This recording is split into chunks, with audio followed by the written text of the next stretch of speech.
In the 19th century or the late 19th century, it was believed that the subject of polygyny or plural marriage was pretty much settled when the Church of Jesus Christ of Latter-day Saints banned the practice in 1890. Okay, but it seems to have been revived in the 21st century.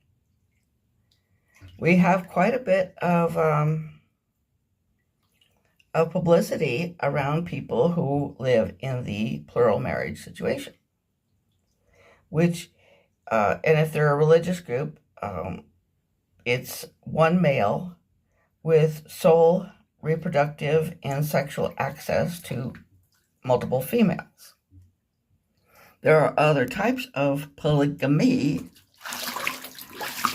but that is the type that we're usually talking about.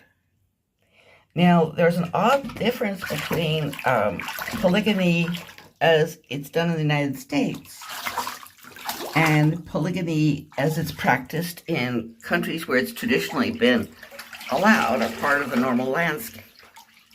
And that difference is that in countries where it's traditional, it has pretty much been limited to men who are wealthy.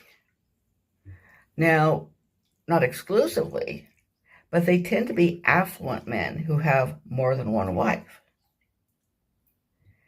Okay, now for the certain of these Mormon offshoots, not fundamentalist Mormons, but Mormon offshoots, these the men are not wealthy. The men are not rich. Tom Green, who made a big splash, the red-haired guy going on these talk shows with his 5 wives, worked as a telephone solicitor and selling magazines door to door, as did his 5 wives. They all worked at that type of job. I've been a telephone solicitor. You don't make much money at that. In fact, you can't even support yourself at that.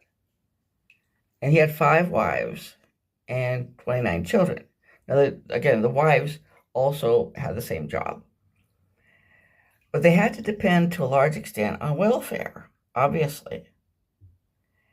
Okay, so I think that I'd like to point out that distinction between polygyny as it's practiced in religious groups in the United States and polygyny as it's practiced in countries where it is a traditional accepted practice.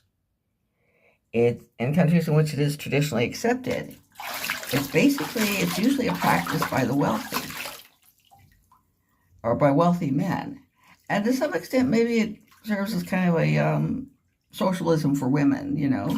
Some poor women would probably prefer to be the 4th wife of a wealthy man than the only wife of an impoverished man. But we don't have that situation here. And so it's important to understand that polygyny is practiced in religious groups in America, there's a special problem because the men are usually siring more children than they can possibly support. Okay, just want to put that thing out there. Thanks. Bye.